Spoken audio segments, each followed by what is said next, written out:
I work with athletes, IPL cricketers, Olympians, very high level of international sport people. And I work with corporate athletes. But the lifestyles are completely divergent between the two. An athlete operating in a sports arena mindfully eats, moves every day, trains physically, mentally, and emotionally for that particular outcome, emphasizes on sleep and recovery. Author, longevity physician, and the founder of Human Edge. Our guest today on the Settle or Be Better podcast is Dr. Marcus, who's going to be talking to us about obesity prevention and management. So welcome, Dr. Marcus, and over to you. Why don't you begin by telling us a little bit about your personal health and well-being story and your current work? All right. Well, thank you very much for having me here. And I'm glad conversations like these are happening, that we can raise awareness about this big global epidemic of obesity, particularly this month. I'm a physician, a hugely frustrated one, and therefore decided to do something about that and set up Human Edge as a vehicle to help us all live healthier for longer.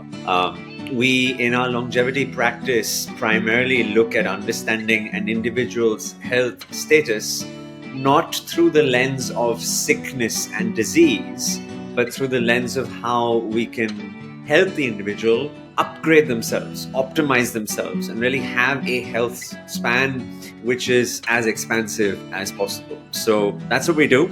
And of course, given the lives we live in today, which we're going to deep dive in, I'm sure, today, given systemic pressures, societal pressures, infrastructure, food, toxins, etc. This challenge of metabolic dyssyndrome and the consequences and manifestations of that, one of which is obesity, is exploding at a rate that none of us ever thought would be.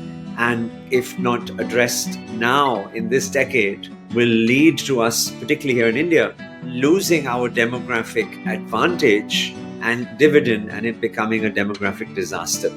Absolutely, that makes so much sense, and we're really grateful to have you here on our podcast today, and to have doctors and speakers like you around the world who are, spreading the awareness around this and educating people like us. So thank you so much for being here today. And to begin with the episode today, we are a country obsessed with weight loss. I mean, everywhere we go, any app we open, we are being sold things that help us with weight loss. We also, as consumers, are seeking out for exactly those products, right? But what is it that we are missing out on still after being so obsessed with weight loss and probably putting in some efforts here and there? But what is it that we are missing out when it comes to obesity management as a country? I think you're absolutely right. The ubiquitous nature of digital technologies today, the access of it via our mobile phones principally, has seen an expansion in terms of the plethora of apps available for people to potentially gravitate towards and download. I mean, there are literally hundreds of thousands to millions of these types of apps available. And I think the last report I saw India have a 40% increase in the app download just in the category of health. Last year, the year before. A lot of that fueled by the pandemic, I am sure. I think the interest level to gravitate towards this idea is a very aesthetic one. People are looking at weight, unfortunately, still through this sort of body shaming stigma associated with it, and trying to find remedies for that. Like so many conveniences in the world, we immediately move to our mobile phone, whether it's a home delivery of food, whether it's dating someone online, whether it's streaming something. We find the technology to be the most convenient manner in doing so. The reality is very different. There's an expectation-reality mismatch, which is why there's such a high drop-off rate from these types of digital platforms, because it requires the hard work. It requires an environmental change around you in terms of what your ecosystem is set up for. It means changes in how you sleep and how much you sleep. It means changes in us becoming less sedentary and more active. It means changes in reducing the environmental toxins that we are being exposed to. And it means calorifically restricting ourselves in a world which is so easy and excessive that I can order practically any type of cuisine of any calorific excess, and it'll be delivered to my door within the next 10 minutes whilst we're on this podcast together. So these are the big the big paradox of the world we live in, and the big tension which exists between where we want to be versus what we have control over. So it's no wonder that we're seeing so much change and expansion. Absolutely, that makes so much sense. And like you rightly said, a lot of us look at weight loss or obesity management as an aesthetic goal, and treat it as a very short-term problem to deal with. Maybe we have a wedding coming up. Maybe we have some sort of a shoot. That's why we want to do it, and we don't really, relate obesity, link obesity and longevity in any way, right? So, why is it that obesity is called as one of the four horsemen of aging? Firstly, let's look at the numbers, right? So, as per WHO data, there is now over 1 billion people living with obesity around the world. Just to remind people on the definitions of these, a BMI, body mass index, which is basically your weight in kilograms divided by your height in meters squared, is a rough thumb rule that we use at an epidemiological level to define whether you are overweight or obese. So any BMI measurement above 25 is considered overweight, and any BMI measurement over 30 is considered obese.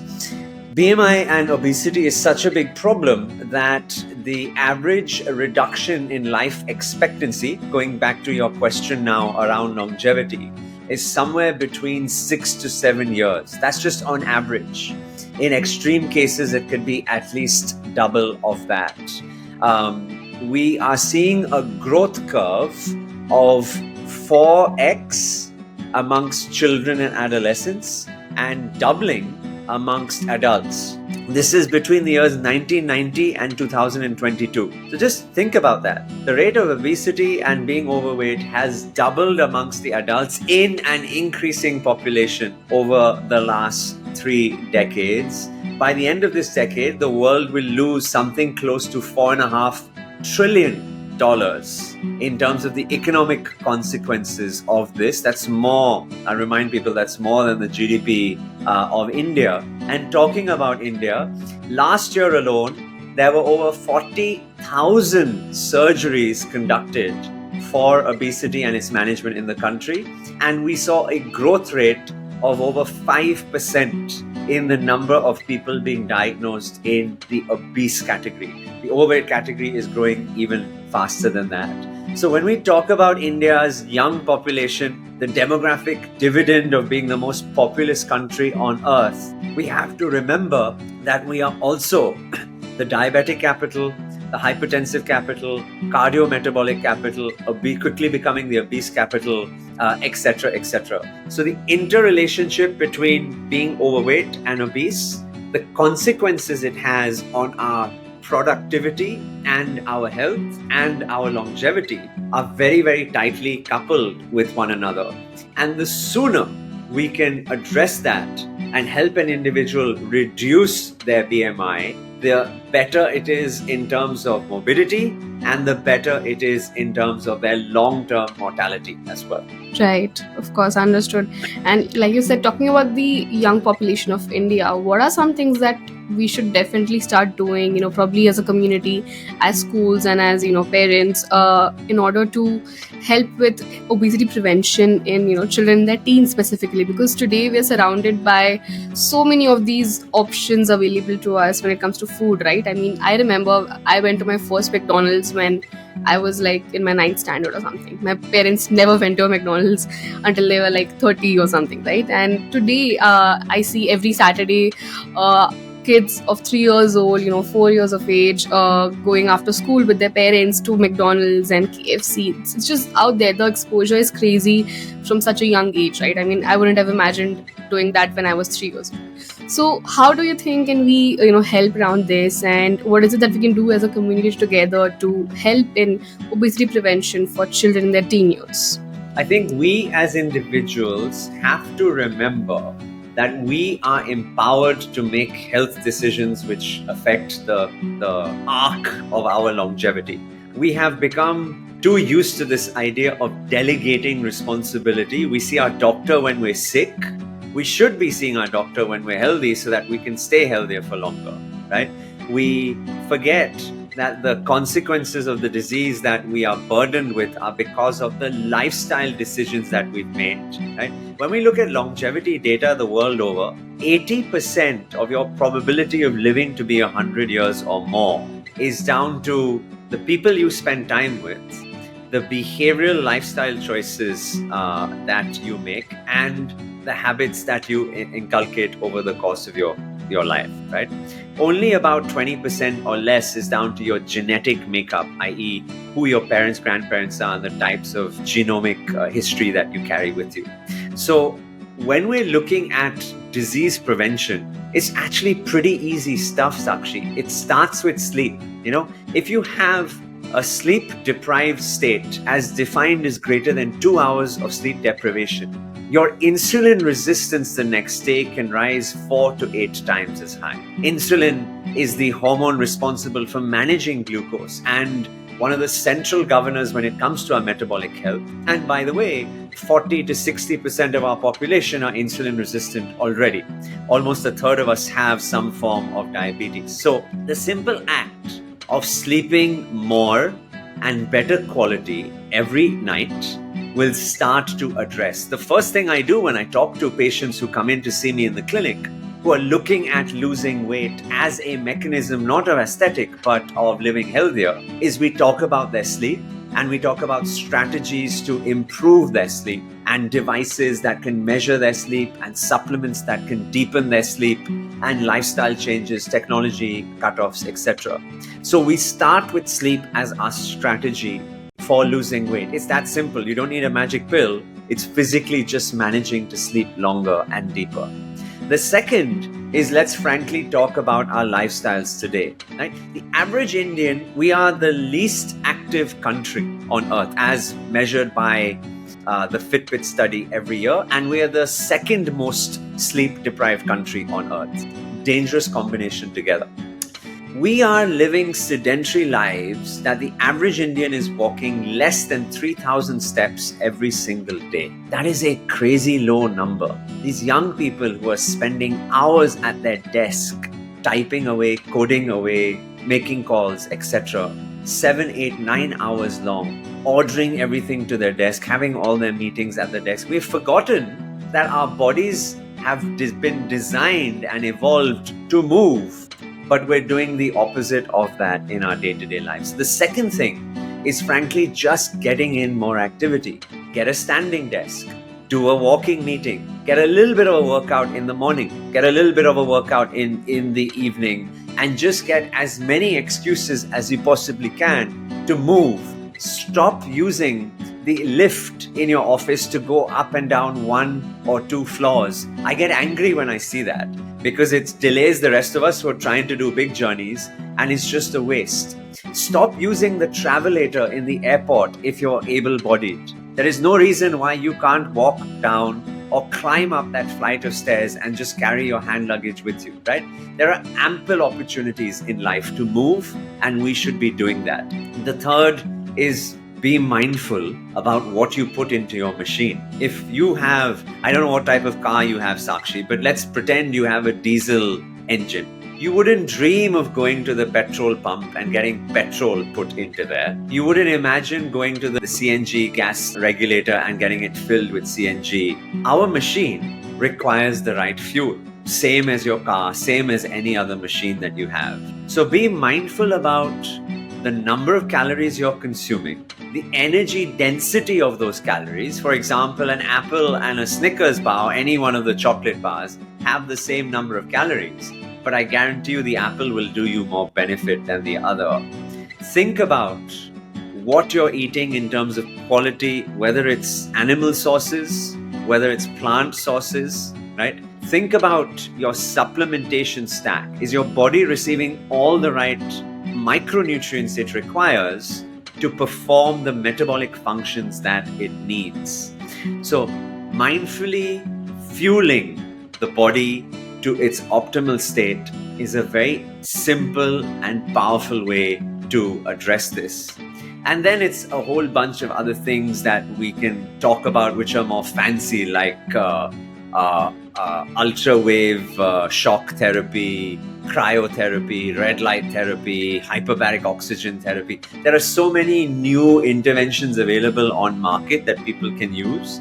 But let's fundamentally start at the basics, and let's not just rush out for a prescription of Ozempic or a gastric sleeve operation just because we can afford to and it's easy and convenient. Absolutely, that makes so much sense, and that looks like an amazing, really efficient obesity management protocol for us right now. And all the things that you just listed down are really easily accessible to us. We can do it, and something we've probably been aware of, but we just fail to do it on a long-term basis, right? So, if just we can manage our sleep and our movement in some or the other way, and make some changes, small changes in them, I'm sure that it can help us in the long run. So, thank you for sharing that with us. And like you rightly said, modern work culture today has a major impact on how our metabolic health is, and what we don't understand is what a impact our metabolic health can have on our work performance, right? I mean, we just put in all our energy into our work because probably finances is a priority right now, and health just doesn't come on the priority list right now. But we just forget how much of an impact can metabolic health have on our work performance. So what do you have to say on that, and what would you like people to understand about the connection between your metabolic health and your performance? I would reframe the narrative, and I do this all the time. People shouldn't think that these are binary choices. It's either health or it's money. Health equates to money. I, in my clinical practice, have the opportunity to work with two types of time-starved, high-performance individuals.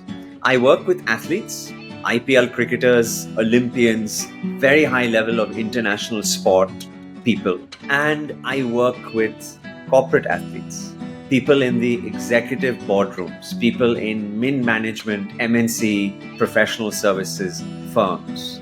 The single unified application to both of those types of people are that they are time-starved and they need to be high-performing. But the lifestyles are completely divergent between the two. An athlete operating in a sports arena mindfully eats, moves every day, trains physically, mentally, and emotionally for that particular outcome, emphasizes on sleep and recovery, supplements their body, and they achieve highest levels of performance that inspire the rest of us. An individual on the right-hand side in the corporate executive world is almost sabotaging themselves in the pursuit of this fallacy that it's either health or money. It is the same unification force. When you eat better, when you rest your body, when you get that opportunity to work out and move every day, you will become a higher performing asset in your organization. You will produce better, you will create better, you will lead better, and you will work harder for longer and therefore earn more income if that is your particular goal. Right? Sabotaging yourself by eating a massive plate of rice, very little amount of vegetable, no protein, ultra processed foods, fruit juices, not sleeping, going for drinks and pounding alcohol at the end of the day, sitting at your desk. This is a recipe for not achieving the performance and the productivity outcomes that you want to achieve. So I'm glad you brought this up because it's very important that we start telling the right story. When you tell the right story, people will listen, people will be aware, people will be inspired by change. And my story to them is that health is the unlock that allows you to perform at the levels that you want to achieve your ambitious career goals. Absolutely understood, and I'm sure that we can all learn a lot from this today, and probably offices can do this as an effort for their employees to do something that will help them, overall improve their own health in order to, boost their performance of the teams in itself. So thank you for sharing that, and talking about nutrition specifics now, or moving ahead with that, is the first question is, when we see a typical Indian household, and someone who's living in a family where probably the food is cooked by one person in the family, and it's a very typical Indian meal that we have. How do you think can we alter that? Because a lot of times when someone goes on a diet or starts following a new nutritional way, right, it feels very foreign. Like, I mean, think about the carnivore way, or say more animal rich foods. It feels very foreign that I'm not having something that is close to home, and that's why they can't carry it ahead for a very long time. Say they do it for 1 month, 2 months, but again they'll be back to eating the same way that is cooked at home, right? So how do you think can we alter a typical Indian meal plate that will really serve us in the long run better? Absolutely. The biggest challenge we have, frankly, in India is that almost 80% of our calories are consumed by carbohydrates, and principally the simple forms of high glycemic index, bordering to excessive amounts of ultra processed nature of carbohydrates. We need to change the composition of the macronutrients that we consume. We need to prioritize protein as step number one. Whether it's from a plant source or an animal source, I don't care. Get 1 gram of protein every day per kilogram of body weight. Make sure that the protein is a good quality source, and ensure that it has the amino acid composition that your body requires. That's what I care most about. So start with simple things. Number one, prioritize protein. Number two is restrict your calories. The average Indian today is eating somewhere in excess of 30 to 40% of the calories that their body requires. They should be eating 30 to 40% less than what the body requires in order for them to start altering the metabolic machinery towards more weight loss and better metabolic health. So I'm not talking about calorie counting, because remember, all calories are not the same, and it's the nutritional density that matters most to me. But be conscious and mindful about what you're putting in, and making sure that it's good, nutritious, wholesome, and in keeping with your body's natural burn rate, basic metabolic rate plus active calorie utilization as well. So if you're not moving around a lot for a particular day, tighten that down and eat less, etc. So that's the second thing. The third is that, unfortunately, eating home food is not as healthy as it used to be in our grandparents' days and in our parents' days either. We have crops which have been grown to be as bountiful as possible, but they don't have the nutrition. They are ultra processed. Our palates are now incredibly restrictive. The average person is eating the same 14 to 16 dishes every week. We don't have that annualized diversity of different vegetables for different seasons, different dry fruits and nuts for different seasons, different animal sources of meat for different seasons, the way our bodies have naturally evolved to grow. We have artificially restricted the palate, and we are now putting in not nutritious, ultra-processed, chemically altered, genetically modified foods, and therefore they are not as healthy as we should be, right? So these simple things, if done rightly, can be truly transformative. And by the way, it's not rocket science. It doesn't require huge amounts of expenses, medications, operations, surgeries, etc. It's just simply thinking about, what am I putting into my mouth? Is it in keeping with what I need to burn and expend? And is this of something nutritionally valuable to me?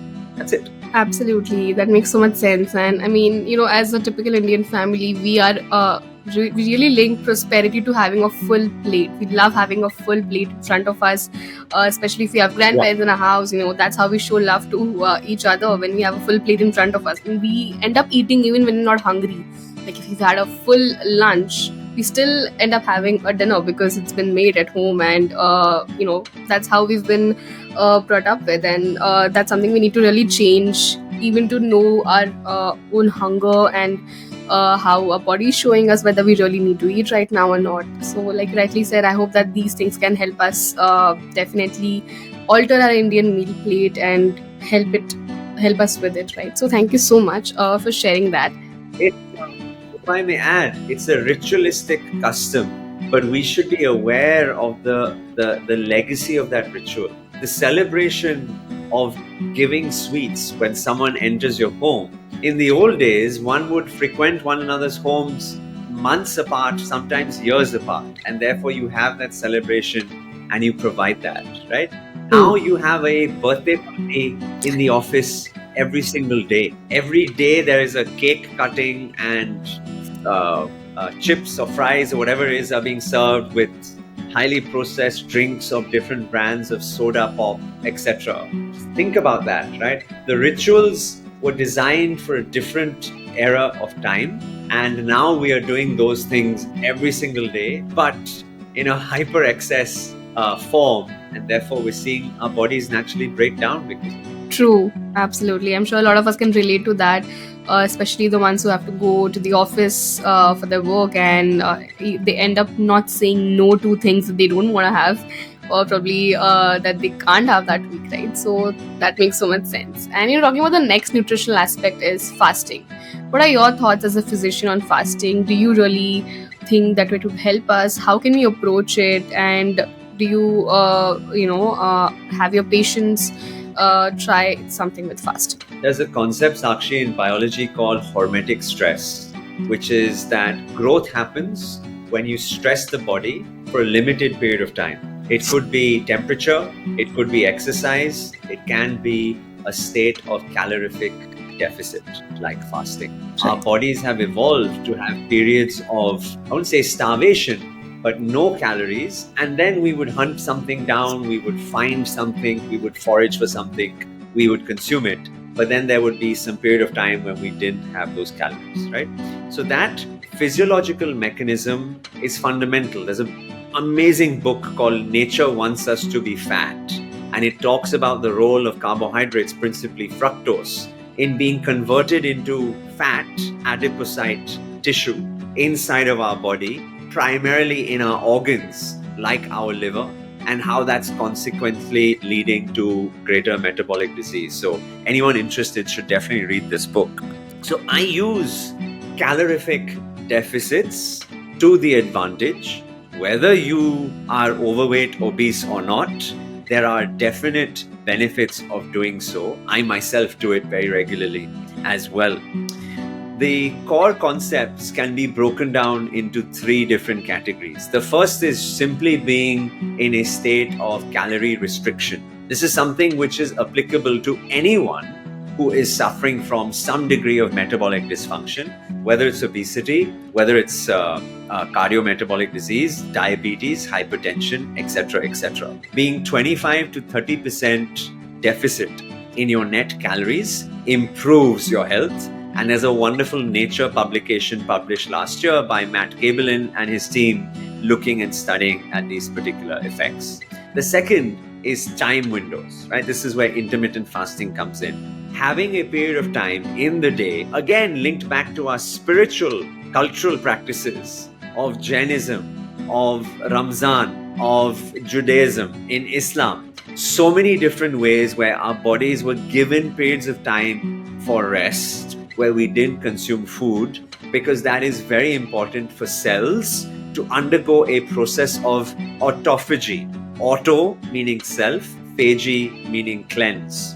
The cells are looking for parts of the cell which are damaged, deficient, defunct. It's breaking it down, it's recycling it, and it's using it to build better and new material. And that can only happen when there is no new calories entering the body from the outside, i.e. having these fasting windows. So that's the second technique, which is what's called time-restricted eating. And the third technique, which is popularized by Dr. Walter Longo, which is the longevity diets, are where you are changing the nutritional plan every week. It could be 5 days on, 2 days off. It could be some days where you have a normal amount of calories, some days where you have no or very minimal calories. It could be eating foods which are very calorie light, high fiber, low calorie foods. So there are many different techniques to be employed, and I use it very successfully in the clinical practice. Whether an individual is insulin resistant and looking to reverse the elements to progression to diabetes, whether it's someone that's looking at managing their weight and bringing that down, whether it's someone suffering from metabolically active fatty liver disease, whether it is an athlete looking at higher levels of performance. There are a variety of ways to use these tools of intermittent fasting. Generally speaking, it's easier in men than women. You can appreciate that because women go through a hormonal cycle every month. And so the periods of time where a woman's biology, based on her hormonal profile, needs calories versus can do without calories changes. So it's not a one size fits all. And so we need to manage this as a little bit of an art infused with the right science. Right, of course. And I mean, there's so many physicians in India who are still saying no to fasting. And, there's so much fear around fasting. Even when you would go to your doctor, they'd say that, no, it's not for you. It's just some, new trend that you should not hop on. And I hope that we can educate ourselves and that the physicians also can, lead us in the right directions today and really alter the way we can fast that would help and fit into our health profile, right? So that makes so much sense. Thank you for sharing that. And lastly, what are your thoughts on the everything in moderation mindset? Because that is something a lot of us, after being bombarded with so many of these different ways of approaching nutrition, we are exhausted with so many choices and there's so much decision fatigue that we just end up doing everything in moderation. So what are your thoughts on that? And do you think it would help us in the long run if we go through that? I think the number one reason why people come to see me in the clinic is that they're just overwhelmed. They're overwhelmed because there is no more an asymmetry of information. In fact, it's completely titrated to the other side. You spend 5 minutes on any social media platform today, and you will see recommendation pop-ups of a variety of different fads and supplements, and you will get quote-unquote influencers who don't have scientific basis quite often, suggesting everything from intermittent fasting, psychedelic mushroom, cold showers, zone 5 workouts, and a person is naturally overwhelmed and anxious in terms of, doc, what do I do? How do I know what's right? So I love your question. I think if we apply that framework, which is almost central to Buddhism as well, right? The middle path. If we can have everything in moderation, it's the most sustainable approach that we can consume in terms of our lifestyles. And it's most likely to be successful because any diet is a fad which will not be able to be implemented over the course of our lifespan, especially if we want to live into our 7th, 8th, 9th decade and beyond. So keep it simple, keep it sustainable, moderate what you eat, moderate how much you move, moderate your good quality of sleep, and then just basically enjoy the ride and see how amazing the human biology can be. Absolutely. That's a breath of fresh air for sure for our listeners who are just listening to this and your answer to our last question. Thank you for sharing that. And that brings us to the end of the episode today. Do you have any last messages or thoughts to leave us with? All I would say to people is that your body is your most precious. Remember that you are the pilot in control. A physician, a health coach, a nutritionist, they are merely a navigational guide to provide you with the route to get to where you want to go. But you are in control of that particular journey. So take control, be empowered, be active, and enjoy the journey that life has for us. Amazing. That's a really powerful message. Thank you for sharing that. And thank you once again for being here, Dr. Marcus. And for the ones who don't follow you already, there'll be links in the description below to your profile and also a link to your book so that we can learn a lot more from you, from your book directly. So thank you so much once again for being here today. Thank you, Sam. I really appreciate the conversation.